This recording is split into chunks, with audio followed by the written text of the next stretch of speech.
Desde el principio de los tiempos, Dios ha tenido un plan maestro para la humanidad, y en el centro de ese plan se encuentra una relación especial con un pueblo específico. Esta historia comienza hace miles de años, cuando el mundo antiguo estaba sumido en la idolatría y la confusión espiritual. En medio de ese panorama oscuro, Dios decidió establecer un pacto que cambiaría el curso de la historia para siempre. No se trataba simplemente de un acuerdo temporal ni de un contrato que pudiera romperse con facilidad, sino de un compromiso eterno que revelaría la naturaleza misma del carácter divino. Las promesas que Dios hizo a Israel no fueron caprichosas ni arbitrarias, sino que formaban parte de un diseño cuidadosamente elaborado para traer redención a toda la humanidad. Cada palabra pronunciada por Dios tenía un peso eterno y un propósito trascendental.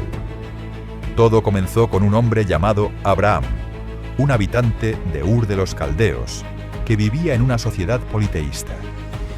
Dios le habló de manera directa y le ordenó que abandonara su tierra, su familia y todo lo que conocía para embarcarse en un viaje hacia lo desconocido. Esta petición no era sencilla. Requería una fe extraordinaria y una confianza absoluta en una voz que Abraham apenas comenzaba a conocer. Sin embargo, Abraham obedeció, y con esa obediencia se convirtió en el padre de una nación que llevaría el testimonio del Dios verdadero a través de los siglos. La promesa inicial fue clara y directa. De Abraham surgiría una gran nación. Sus descendientes serían tan numerosos como las estrellas del cielo y la arena del mar, y a través de su descendencia, todas las familias de la tierra serían bendecidas. Esta promesa no era solo para Abraham o para sus hijos inmediatos, sino que se extendería a generaciones futuras de manera perpetua. El pacto abrahámico se caracterizó por su naturaleza incondicional y eterna. A diferencia de otros acuerdos que dependían del cumplimiento humano, este pacto se basaba únicamente en la fidelidad de Dios.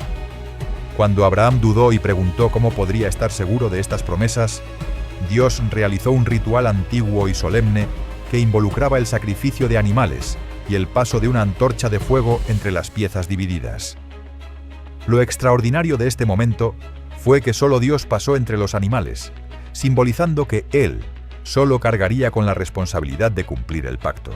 Abraham estaba profundamente dormido durante este ritual, lo que significaba que el cumplimiento de las promesas no dependía de la capacidad humana, sino de la voluntad divina. Este detalle es fundamental para entender la naturaleza de todas las promesas que Dios haría posteriormente a Israel. La tierra prometida se convirtió en un elemento central de este pacto eterno. Dios especificó los límites geográficos de esta tierra, desde el río de Egipto hasta el gran río Éufrates. No se trataba simplemente de un terreno físico, sino de un lugar donde el pueblo de Dios podría vivir en comunión con Él, donde se establecerían leyes divinas y donde se manifestaría la gloria de Dios de manera tangible. Esta tierra sería testigo de milagros extraordinarios, del establecimiento de un sistema de adoración único en el mundo antiguo, y eventualmente del nacimiento del Mesías. La promesa de la tierra no era solo territorial, sino que representaba un hogar espiritual donde el cielo y la tierra se encontrarían de manera especial. Cada colina, cada valle y cada ciudad de esta tierra estarían impregnados de significado profético y propósito divino.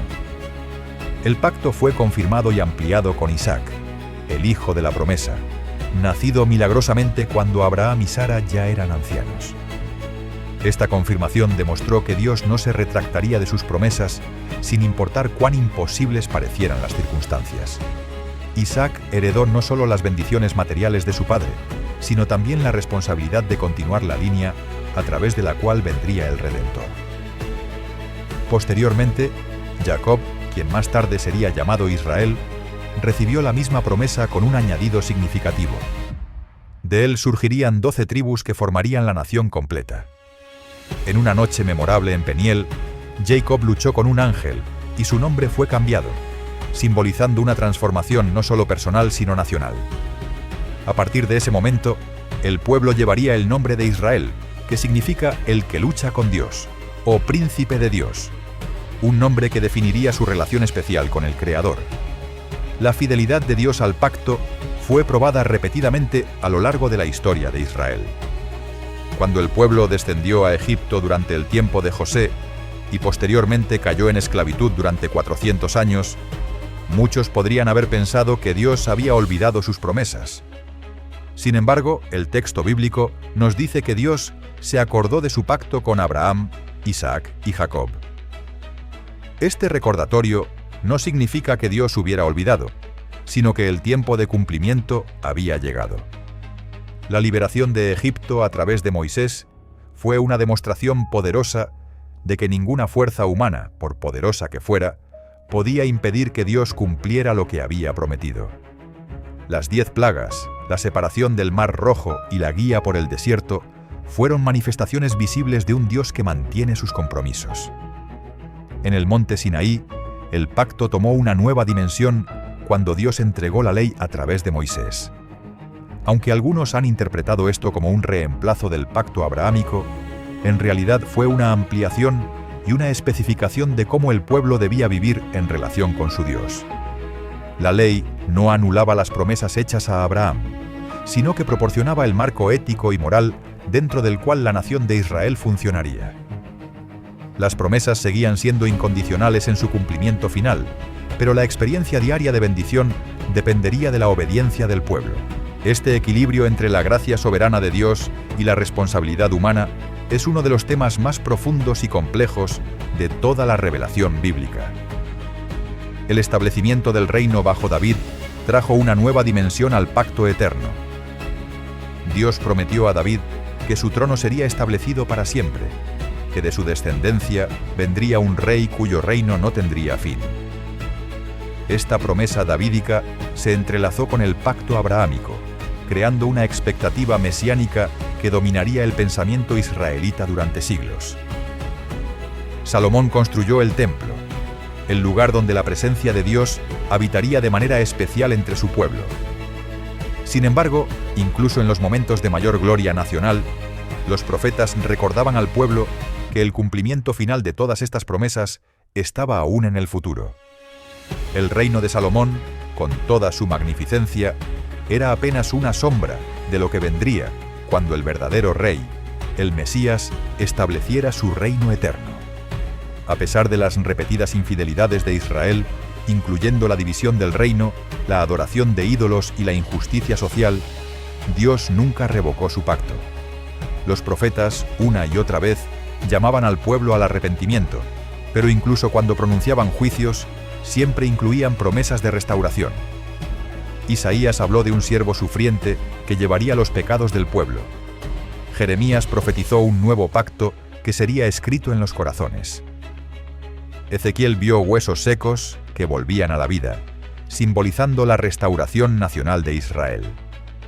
Daniel recibió visiones de reinos mundiales que eventualmente serían reemplazados por el reino eterno de Dios. Todos estos profetas, en diferentes épocas y circunstancias, confirmaban que las promesas originales hechas a Abraham seguían vigentes y se cumplirían de manera gloriosa. El exilio a Babilonia pareció ser el fin de todas las esperanzas nacionales. El templo fue destruido, la tierra fue desolada, y el pueblo fue llevado cautivo a una tierra extranjera. Sin embargo, incluso en el exilio, profetas como Daniel y Ezequiel recibieron revelaciones que confirmaban que el propósito de Dios no había sido frustrado. El retorno bajo Esdras y Nehemías, aunque no restauró la gloria anterior del reino, fue una señal de que Dios seguía obrando en la historia. La reconstrucción del templo y de los muros de Jerusalén fueron actos de fe basados en las promesas eternas. Y aunque pasarían siglos de relativo silencio profético, la esperanza mesiánica nunca se apagó completamente. El pueblo seguía esperando el cumplimiento de las promesas, la venida del ungido que restauraría todas las cosas y establecería el reino de Dios en la tierra de manera definitiva y gloriosa. La promesa de la tierra no fue un detalle menor en el pacto de Dios con Israel, sino un componente esencial que revela verdades profundas sobre la naturaleza de la relación entre Dios y su creación. Desde el principio, cuando Dios creó el mundo, estableció que la tierra sería el escenario donde se desarrollaría el drama de la redención humana. La tierra prometida a Israel no era simplemente un pedazo de territorio en el Medio Oriente, sino un lugar específico elegido por Dios con un propósito que trascendía la geografía física. Esta tierra sería el puente entre el cielo y la tierra, el lugar donde la voluntad de Dios se manifestaría de manera más clara y donde finalmente vendría el Redentor de toda la humanidad. Cada promesa relacionada con la tierra llevaba consigo implicaciones teológicas, proféticas y escatológicas que aún hoy continúan desarrollándose. Cuando Dios le mostró a Abraham la extensión de la tierra prometida, no se trataba de una posesión inmediata. El patriarca caminó por esa tierra como extranjero y peregrino, viviendo en tiendas, sin poseer más que el terreno de una sepultura que compró para enterrar a Sara. Esta aparente contradicción entre la promesa y la realidad presente enseñaba una lección fundamental. Las promesas de Dios operan en una dimensión temporal que a menudo trasciende nuestra experiencia inmediata. Abraham entendió que estaba participando en algo mucho más grande que su vida individual. Estaba sembrando para generaciones futuras, estableciendo un legado espiritual que se extendería a través de milenios. Su fe no dependía de ver el cumplimiento completo en su tiempo, sino de confiar en la fidelidad del Dios que había hecho la promesa. Los límites específicos de la tierra fueron delineados con precisión en varios pasajes bíblicos. Desde el río de Egipto, que algunos identifican como el Wadi el Arish y otros como el Nilo mismo, hasta el gran río Éufrates en Mesopotamia, la tierra prometida abarcaba una región mucho más extensa de lo que Israel ha poseído históricamente en su mayoría de períodos. Durante el reinado de Salomón, el territorio israelita se acercó más a estas dimensiones prometidas, pero incluso entonces no alcanzó completamente los límites establecidos. Esta discrepancia ha llevado a muchos estudiosos a concluir que el cumplimiento total de esta promesa sigue siendo futuro, posiblemente durante el reino milenial descrito en Apocalipsis. La tierra, por tanto, se convierte en un símbolo de esperanza escatológica y de la fidelidad eterna de Dios. La conquista de Canaán bajo el liderazgo de Josué fue el primer paso significativo hacia el cumplimiento de la promesa de la tierra. Después de 40 años vagando por el desierto, debido a la incredulidad de la generación anterior, una nueva generación cruzó el río Jordán de manera milagrosa. Las murallas de Jericó cayeron no por fuerza militar, sino por obediencia a instrucciones divinas aparentemente absurdas desde una perspectiva estratégica humana. Ciudad tras ciudad fue conquistada, no porque Israel fuera militarmente superior, sino porque Dios peleaba por ellos. Sin embargo, la conquista fue incompleta. Muchas ciudades cananeas permanecieron sin ser sometidas, y los habitantes originales de la tierra no fueron completamente expulsados como Dios había ordenado. Esta desobediencia parcial tendría consecuencias durante siglos, ya que estos pueblos se convertirían en espinas constantes y fuentes de tentación idólatra para Israel. La división de la tierra entre las 12 tribus fue un acto de cumplimiento profético y organización divina. Cada tribu recibió su porción por sorteo, un método que eliminaba el favoritismo humano y ponía la decisión en manos de Dios. La tribu de Leví no recibió territorio propio porque su herencia era el servicio sacerdotal, y el Señor mismo era su porción. Esta excepción subrayaba que no todas las bendiciones son materiales y que el mayor privilegio es servir en la presencia de Dios. Las ciudades de refugio establecidas en diferentes partes de la tierra mostraban la combinación de justicia y misericordia en el sistema legal divino. Los años de jubileo, cuando las tierras vendidas volvían a sus dueños originales, garantizaban que ninguna familia perdiera permanentemente su herencia. Todos estos detalles revelaban que la tierra no era solo un recurso económico, sino un don sagrado administrado bajo principios divinos. La fertilidad de la tierra prometida fue descrita de manera poética como una tierra que fluye leche y miel, una tierra donde abundaban los productos agrícolas más preciados de la época. Los espías que Moisés envió regresaron con un racimo de uvas tan grande que debía ser llevado entre 2 hombres en un palo, testimonio visual de la extraordinaria productividad de la tierra. Sin embargo, esta fertilidad no era automática ni independiente de la relación del pueblo con Dios. Las bendiciones de Deuteronomio 28 dejaban claro que la abundancia de la tierra dependería de la obediencia a los mandamientos divinos. Las lluvias tempranas y tardías vendrían en su tiempo si el pueblo caminaba en los caminos de Dios. Por el contrario, la desobediencia resultaría en sequía, plagas y eventual exilio de la tierra. La tierra misma respondía a la condición espiritual del pueblo, un concepto que conecta la espiritualidad con la ecología de maneras que la teología moderna apenas está comenzando a redescubrir. El exilio babilónico representó el cumplimiento de las advertencias proféticas sobre la pérdida temporal de la tierra. Durante 70 años, la tierra descansó, mientras el pueblo vivía en cautiverio, pagando por los años de reposo sabático que no habían guardado. Sin embargo, incluso en el exilio, la promesa de la tierra seguía vigente. Los profetas prometían que el pueblo regresaría, que la tierra sería restaurada y que Jerusalén sería reconstruida. El retorno bajo Ciro el persa fue el comienzo de este proceso de restauración, aunque no alcanzó la gloria de los días anteriores. El segundo templo, aunque más pequeño que el de Salomón, mantuvo viva la esperanza y proporcionó continuidad con las promesas del pasado. Los sacrificios continuaron, las fiestas fueron celebradas y el pueblo mantuvo su identidad distintiva, centrada en la tierra prometida. La dispersión final del pueblo judío, después de la destrucción del segundo templo en el año 70 d.C., planteó preguntas teológicas profundas sobre el estatus de las promesas de la tierra.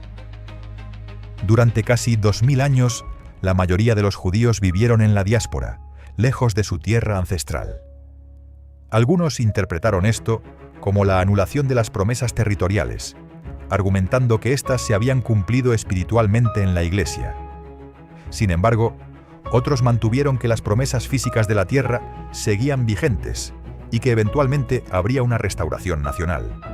El movimiento sionista del siglo XIX y el establecimiento del moderno Estado de Israel en 1948 han sido vistos por muchos como el comienzo del cumplimiento de profecías antiguas sobre el regreso del pueblo judío a su tierra. Aunque este tema es objeto de intenso debate teológico, lo que es innegable es que las promesas de la tierra han mantenido viva la identidad judía a través de milenios de dispersión. Las profecías sobre la restauración futura de Israel incluyen descripciones de transformaciones ecológicas milagrosas. Isaías habló de desiertos que florecerían como jardines, de aguas que brotarían en lugares áridos y de una tierra que produciría abundancia sobrenatural. Ezequiel vio en visión aguas sanando fluyendo del templo hacia el mar muerto, convirtiendo sus aguas salobres en dulces y dando vida donde antes había desolación. Amós profetizó que los montes destilarían mosto y todas las colinas fluirían con leche. Estas imágenes no son meramente poéticas, sino descripciones de una tierra renovada donde la maldición del pecado será revertida y la creación misma será liberada de su gemido. La tierra prometida, por tanto, se convierte en un microcosmos de la restauración cósmica que Dios eventualmente traerá a toda la creación. La conexión entre la tierra y el Mesías es fundamental para entender el propósito último de la promesa territorial. El Mesías nacería en Belén, en la tierra de Judá. Su ministerio se desarrollaría principalmente en Galilea y Judea. Jerusalén sería el lugar de su crucifixión y resurrección. Y según las profecías, Jerusalén será el centro desde el cual reinará durante su reino milenial. La promesa de la tierra, por tanto, no puede separarse de la promesa del Rey que vendrá a reinar sobre ella. Cuando Cristo regrese, establecerá su trono en Jerusalén. Las naciones subirán a adorar al Rey, y la tierra prometida cumplirá finalmente su destino como el centro espiritual del mundo renovado. La tierra no es un fin en sí misma, sino el escenario designado por Dios para la manifestación completa de su reino y su gloria. La promesa de descendencia hecha a Abraham fue mucho más que una garantía de continuidad biológica.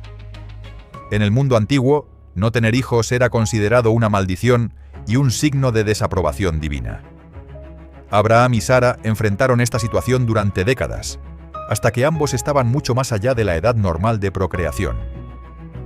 Esta aparente contradicción entre la promesa de Dios de una descendencia innumerable y la realidad de su esterilidad, creó una crisis de fe que Dios usaría para fortalecer la confianza de Abraham.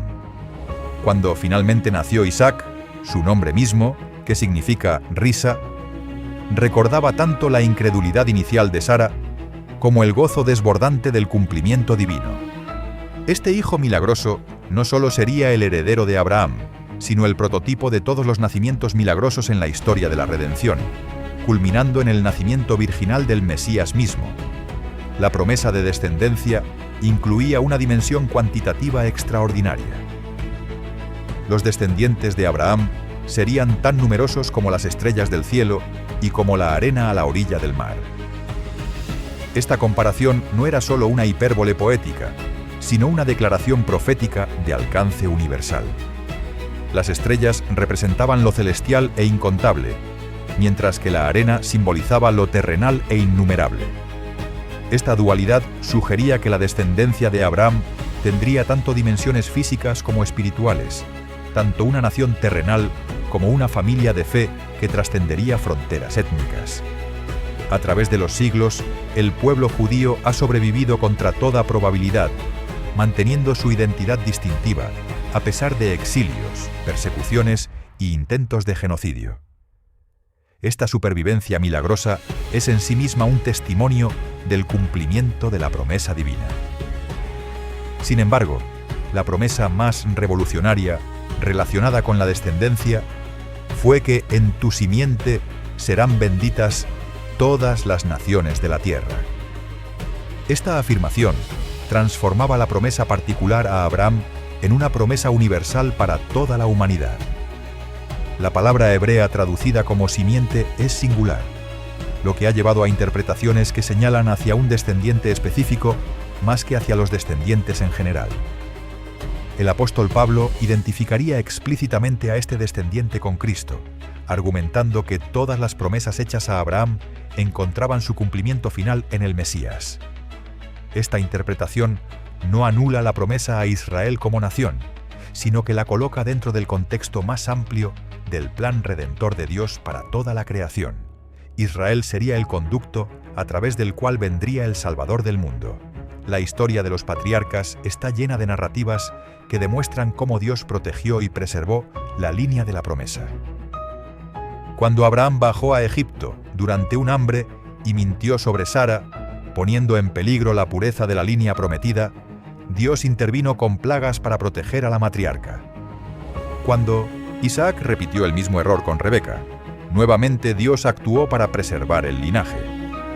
La rivalidad entre Jacob y Esaú, que comenzó incluso antes de su nacimiento, culminó con Jacob recibiendo la primogenitura y la bendición patriarcal, aunque lo hizo inicialmente mediante engaño. Sin embargo, Dios confirmó las promesas a Jacob en Betel, demostrando que la elección divina prevalecía incluso sobre las maquinaciones humanas. Estas historias revelan que el cumplimiento de las promesas de Dios no depende de la perfección humana, sino de la fidelidad divina. Los 12 hijos de Jacob se convirtieron en los padres de las 12 tribus de Israel, cada una con su propia bendición profética y destino. La bendición de Jacob sobre Judá fue particularmente significativa, declarando que de esta tribu vendría el cetro y el gobernante, una profecía mesiánica que se cumpliría 1000 años después con la dinastía davídica y finalmente con Jesús mismo. José, vendido como esclavo por sus hermanos, pero exaltado como segundo al mando en Egipto, se convirtió en el salvador de su familia durante el hambre, prefigurando cómo el Mesías sería rechazado por su pueblo, pero se convertiría en el salvador del mundo. La preservación de la familia de Jacob en Egipto durante la hambruna no fue coincidencia sino providencia divina, asegurando que la simiente prometida sobreviviera y eventualmente se multiplicara en una gran nación. La multiplicación de los israelitas en Egipto fue tan dramática que preocupó al faraón, quien implementó políticas genocidas para controlar su crecimiento. Sin embargo, cuanto más los oprimían, más se multiplicaban, un testimonio del poder de la promesa divina que no puede ser frustrada por la oposición humana. El nacimiento de Moisés y su preservación milagrosa de las órdenes de exterminio demostraron nuevamente que Dios estaba guardando la línea prometida. La liberación de Egipto no fue solo un evento político o militar, sino el cumplimiento de promesas hechas siglos antes a Abraham de que sus descendientes serían esclavizados en tierra extranjera, pero eventualmente saldrían con grandes riquezas y regresarían a la tierra prometida. Durante el período de los jueces y posteriormente de la monarquía, la continuidad de la descendencia davídica se volvió crucial para el cumplimiento de las promesas mesiánicas. A pesar de reyes malvados, guerras devastadoras y múltiples intentos de exterminar la línea real, siempre sobrevivió un remanente. La preservación milagrosa del niño Joás, cuando Atalía intentó matar a toda la simiente real, es un ejemplo dramático de cómo Dios protegió sobrenaturalmente la línea del Mesías. Las genealogías, que a menudo parecen aburridas al lector moderno, eran de vital importancia porque establecían la conexión legal entre las promesas patriarcales y su cumplimiento en Cristo. Cada nombre en esas listas representa una generación donde la promesa fue transmitida y preservada.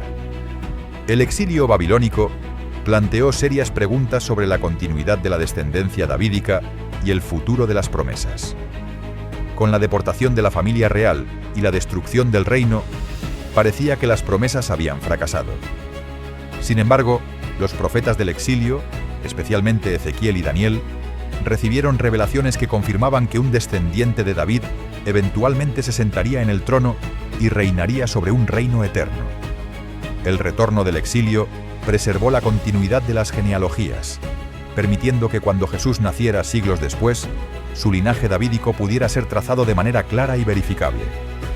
Las genealogías presentadas en Mateo y Lucas, aunque difieren en algunos detalles, ambas establecen sin ambigüedad que Jesús era legal y biológicamente descendiente de Abraham y de David.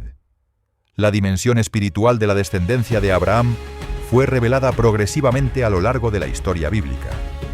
Juan el Bautista advirtió a los líderes religiosos que no presumieran de ser descendientes físicos de Abraham, sugiriendo que Dios podía levantar hijos a Abraham de las piedras. Jesús declaró que el verdadero hijo de Abraham es el que hace las obras de Abraham, es decir, el que cree y obedece a Dios. Pablo desarrolló esta teología más completamente, explicando que los que son de la fe son los verdaderos hijos de Abraham, y que en Cristo no hay judío ni griego, porque todos son uno.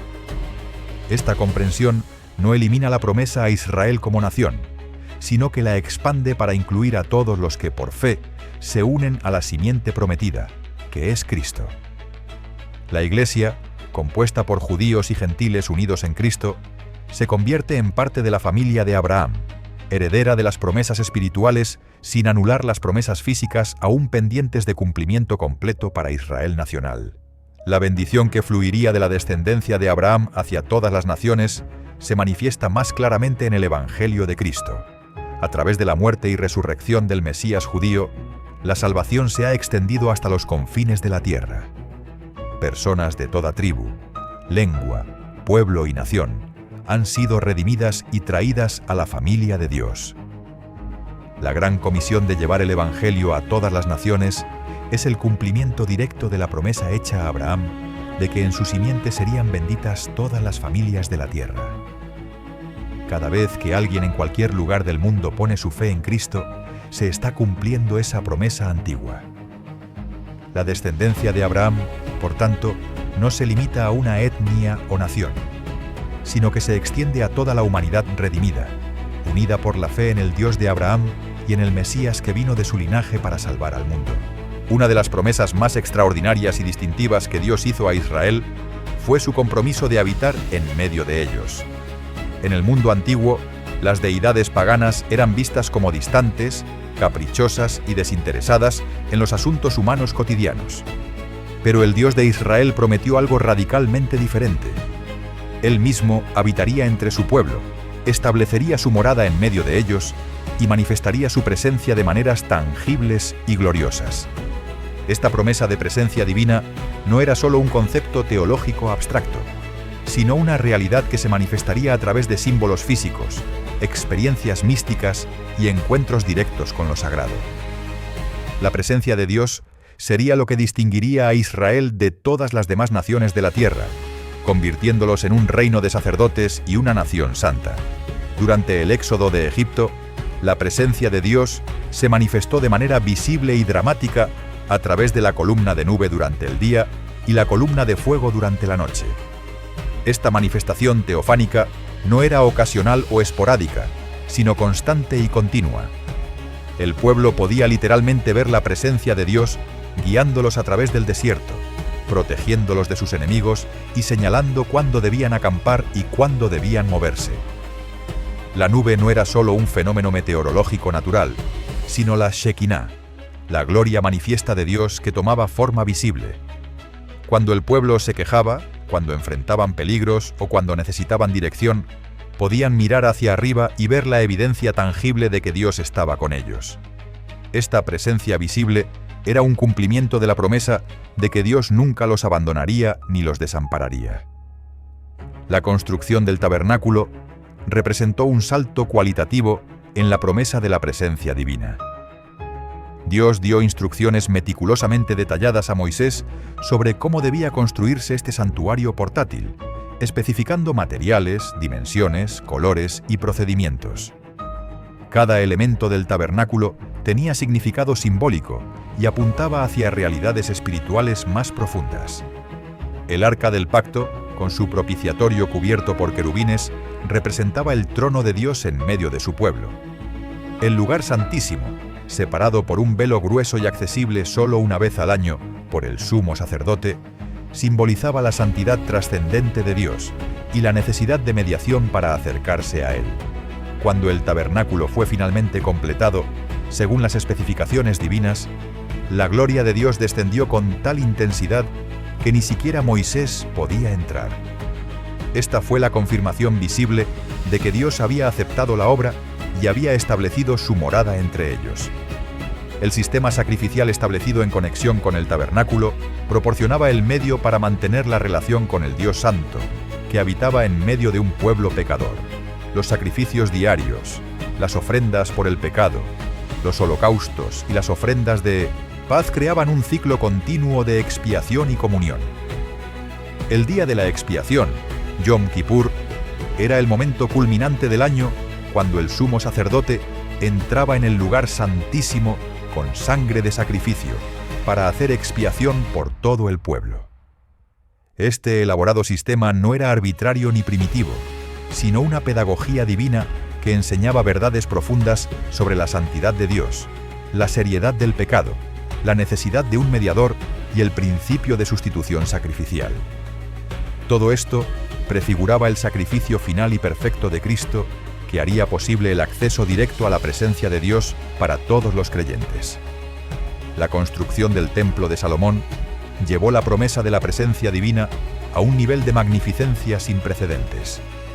Este edificio permanente, construido con las mejores maderas del Líbano, oro, plata, bronce y piedras preciosas, representaba la culminación de siglos de anhelo por un lugar digno para la morada de Dios.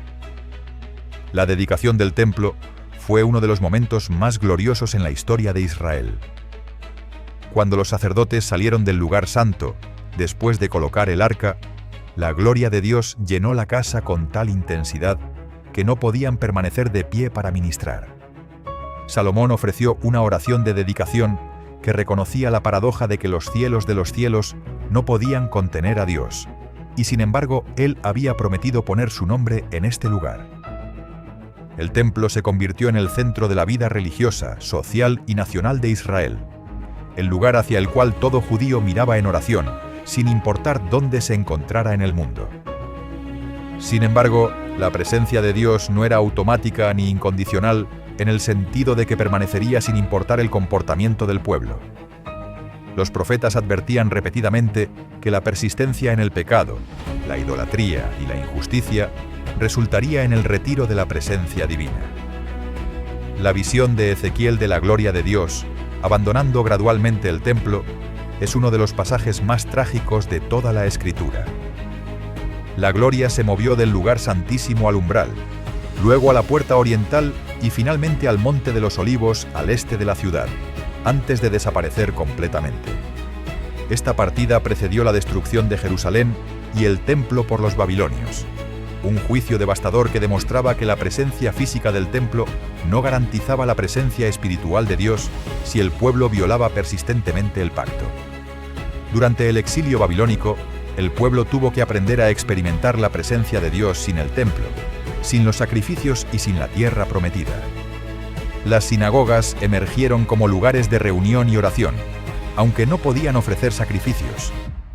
Los salmos de este período reflejan tanto el dolor de la ausencia del templo como la confianza de que Dios no había abandonado completamente a su pueblo. Daniel oraba 3 veces al día mirando hacia Jerusalén, manteniendo viva la conexión con el lugar donde Dios había prometido poner su nombre.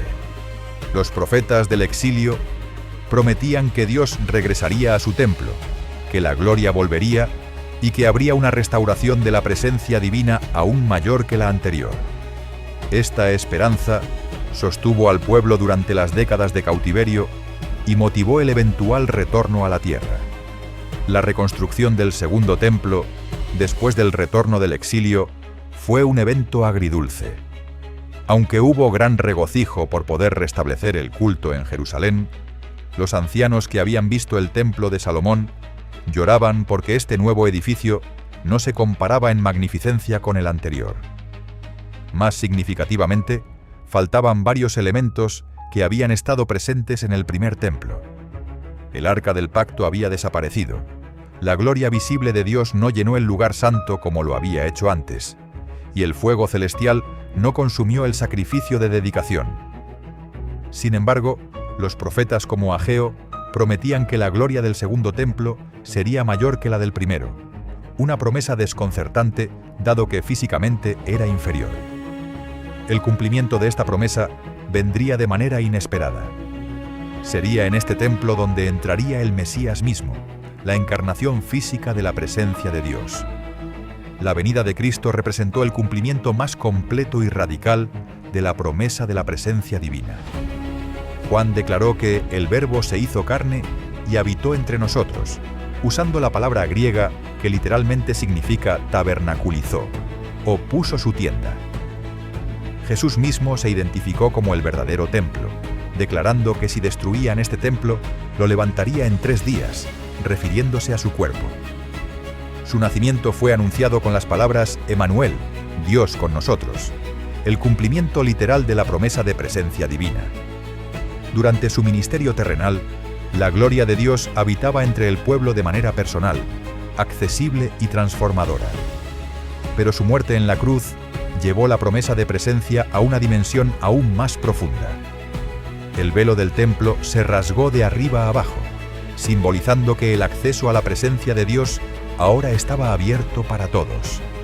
Después de la ascensión de Cristo, la promesa de presencia divina se cumplió de manera nueva y personal en Pentecostés. El Espíritu Santo descendió sobre los creyentes, no en un edificio sino en personas individuales. Pablo escribiría más tarde que los creyentes son templos del Espíritu Santo y que la Iglesia colectivamente es el templo de Dios. Esta interiorización de la presencia divina no anula las promesas futuras de un templo literal durante el reino milenial, sino que demuestra que Dios está llevando progresivamente su promesa de presencia hacia un cumplimiento cada vez más íntimo y personal. La promesa final es que en la Nueva Jerusalén no habrá templo, porque Dios mismo será el templo, y su presencia llenará toda la creación, de manera que no habrá necesidad de mediación ni de estructuras que contengan su gloria. La promesa que comenzó con una zarza ardiente en el desierto culminará con una ciudad entera iluminada por la gloria del Cordero. A pesar de todas las manifestaciones parciales del cumplimiento de las promesas divinas a lo largo de la historia de Israel, las Escrituras dejan claro que existe un cumplimiento futuro que eclipsará todo lo anterior. Los profetas del Antiguo Testamento, incluso cuando hablaban de restauraciones contemporáneas a su época, utilizaban lenguaje que claramente apuntaba más allá de esos eventos históricos hacia una restauración definitiva y completa que aún está por venir. Esta esperanza escatológica no es un apéndice opcional al pacto con Israel, sino su culminación lógica y necesaria. Si Dios es fiel, si sus promesas son eternas e incondicionales como Él declaró, Entonces debe haber un momento en el futuro cuando todo lo prometido se cumpla de manera completa, visible y permanente. Esta es la esperanza que ha sostenido al pueblo judío a través de milenios de sufrimiento y dispersión. La promesa de reunificación nacional es uno de los temas más recurrentes en la literatura profética. Ezequiel vio en visión dos palos que representaban a Judá e Israel, las dos partes divididas del reino, siendo unidos en la mano de Dios para convertirse en uno solo. Esta reunificación no se ha cumplido completamente en ningún momento histórico posterior al exilio babilónico. Aunque algunos del reino del norte se unieron a Judá en diferentes periodos, nunca hubo una restauración completa de las 12 tribus funcionando como una unidad nacional cohesiva. Jeremías profetizó que vendría un día cuando el pueblo de Israel y el pueblo de Judá caminarían juntos desde el norte hacia la tierra de sus padres. Esta reunificación futura está ligada a la venida del Mesías, quien reinará sobre un Israel unido como lo hizo David, pero de manera permanente y gloriosa. El regreso desde las naciones donde Israel ha sido dispersado es otra promesa fundamental que aún espera cumplimiento completo. Aunque ha habido retornos significativos de judíos a la tierra prometida a lo largo de la historia, especialmente en el siglo XX, los profetas hablan de una reunión que será completa, final y acompañada de señales sobrenaturales inconfundibles. Isaías describió cómo Dios levantará un estandarte ante las naciones y reunirá a los desterrados de Israel, juntando a los dispersos de Judá de los 4 confines de la tierra. Este lenguaje sugiere una escala global y una completitud que no se ha manifestado aún. Deuteronomio promete que incluso si el pueblo fuera dispersado hasta el extremo de los cielos, Dios los reuniría de allí y los traería de vuelta a la tierra que poseyeron sus padres. Una promesa que está siendo cumplida parcialmente en nuestros días, pero que espera una realización final y completa. La restauración de la relación entre Dios e Israel se describe en términos de un nuevo pacto que será diferente al pacto del Sinaí que el pueblo quebrantó repetidamente. Jeremías profetizó que Dios haría un nuevo pacto con la casa de Israel y la casa de Judá. Un pacto que sería escrito en sus corazones en lugar de en tablas de piedra. Este nuevo pacto no anularía las promesas anteriores, sino que proporcionaría el poder interno para cumplirlas. Ezequiel habló de Dios quitando el corazón de piedra y dándoles un corazón de carne, poniendo su espíritu dentro de ellos para que anduvieran en sus estatutos. Esta transformación interna a nivel nacional no ha ocurrido todavía, aunque ha comenzado a manifestarse individualmente en judíos que han llegado a reconocer a Jesús como el Mesías. La profecía de Zacarías es particularmente específica. Mirarán al que traspasaron y llorarán con gran llanto, experimentando una conversión nacional cuando el Mesías sea reconocido. La renovación física de la tierra prometida es otro aspecto de la restauración futura que trasciende todo cumplimiento histórico anterior. Isaías describió el desierto floreciendo como la rosa, arroyos brotando en lugares áridos y tierras secas convirtiéndose en manantiales de agua. Joel profetizó que los montes destilarían mosto, las colinas fluirían con leche, y todos los arroyos de Judá estarían llenos de agua. Ezequiel vio en visión aguas sanando fluyendo del templo futuro, transformando el mar muerto en aguas dulces llenas de vida. Amós declaró que el que ara alcanzará al segador y el que pisa las uvas al que siembra la semilla, indicando una productividad agrícola sobrenatural. Estas descripciones van más allá de cualquier fertilidad natural conocida y sugieren una reversión milagrosa de la maldición que cayó sobre la creación debido al pecado de Adán. El establecimiento del reino mesiánico sobre Israel y desde Israel hacia todo el mundo es el tema central de la esperanza escatológica. Los profetas hablaron consistentemente de un descendiente de David, que se sentaría en el trono de su padre para siempre, gobernando con justicia y rectitud. Este rey no solo reinaría sobre Israel, sino que las naciones vendrían a él, buscando su instrucción y su juicio. Isaías vio a las naciones subiendo al monte de la casa de Jehová en Jerusalén, donde Dios les enseñaría sus caminos. Las espadas serían convertidas en rejas de arado y las lanzas en hoces, inaugurando una era de paz universal sin precedentes. Daniel profetizó sobre un reino que sería establecido por el Dios del cielo, que nunca sería destruido. Un reino que quebraría a todos los otros reinos y permanecería para siempre. Este reino tiene tanto dimensiones espirituales presentes en la Iglesia actual como dimensiones literales futuras que se manifestarán cuando Cristo regrese. La reconstrucción del templo es otra promesa que genera considerable debate, pero que aparece claramente en las profecías. Ezequiel recibió visiones detalladas de un templo futuro con dimensiones específicas, sistemas de sacrificio y procedimientos que nunca se han cumplido históricamente. Algunos interpretan esto como simbólico del templo espiritual que es la Iglesia, pero los detalles arquitectónicos precisos y la ubicación geográfica específica sugieren un cumplimiento literal. Zacarías profetizó que el Mesías construiría el templo del Señor, un evento que claramente no ocurrió durante el primer ministerio de Cristo en la tierra. El libro de Apocalipsis menciona un templo en el contexto de eventos futuros tribulacionales. Aunque estas profecías del templo plantean preguntas teológicas complejas sobre la relación entre el sacrificio de Cristo y futuros sacrificios conmemorativos, lo que es claro es que la adoración centralizada en Jerusalén jugará un papel en el orden futuro. La paz universal y la justicia perfecta que caracterizarán el reino mesiánico representan el anhelo más profundo de la humanidad finalmente cumplido. Las guerras cesarán, la opresión terminará, y el conocimiento del Señor llenará la tierra, como las aguas cubren el mar. El lobo morará con el cordero, el leopardo se echará con el cabrito, y un niño pequeño los guiará, simbolizando no solo paz entre humanos, sino reconciliación en toda la creación. La longevidad se extenderá dramáticamente, con quienes mueran a los 100 años siendo considerados jóvenes. Las lágrimas serán enjugadas, el dolor y el llanto habrán pasado. Esta visión no es una utopía creada por esfuerzos humanos, sino un reino establecido por intervención divina directa, donde el gobierno descansará sobre los hombros del príncipe de paz, cuyo reino y paz no tendrán fin. El reconocimiento universal de Dios y la elevación de Israel ante las naciones son aspectos finales de la restauración prometida. Zacarías profetizó que vendrá el día cuando el Señor será rey sobre toda la tierra, cuando habrá un solo Señor y su nombre será el único. Las naciones que sobrevivan al juicio subirán año tras año a adorar al Rey en Jerusalén y a celebrar la fiesta de los tabernáculos. Los que no suban experimentarán consecuencias por su desobediencia. Israel, que ha sido menospreciado y perseguido entre las naciones, será reconocido como el pueblo especial de Dios.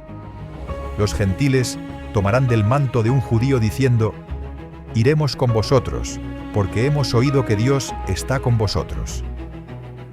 Esta inversión de la humillación histórica de Israel no es para su gloria propia, sino para la gloria de Dios, demostrando ante el mundo que Él es fiel a sus promesas, sin importar cuánto tiempo parezca pasar antes de su cumplimiento. Todas estas promesas futuras convergen en una verdad fundamental: el Dios que llamó a Abraham, que liberó a Israel de Egipto, que los sustentó en el desierto, que les dio la tierra, que preservó un remanente a través del exilio, que envió al Mesías en su primera venida, completará todo lo que ha comenzado. Ninguna palabra de sus buenas promesas ha fallado ni fallará. La historia no es un ciclo sin sentido de eventos aleatorios, sino el desarrollo de un plan divino que culminará en la restauración completa de Israel, la redención de la creación y el establecimiento del reino eterno de Dios. Esta esperanza no es escapismo ni fantasía, sino la confianza sólida, basada en el carácter inmutable de Dios y en el testimonio consistente de toda la revelación bíblica. Las promesas hechas a Israel hace milenios siguen vigentes hoy y alcanzarán su cumplimiento glorioso cuando el Mesías regrese en poder y gran gloria para reinar desde Jerusalén sobre un mundo renovado, donde finalmente se dirá con verdad completa: «He aquí el tabernáculo de Dios con los hombres, y Él morará con ellos, y ellos serán su pueblo, y Dios mismo estará con ellos como su Dios».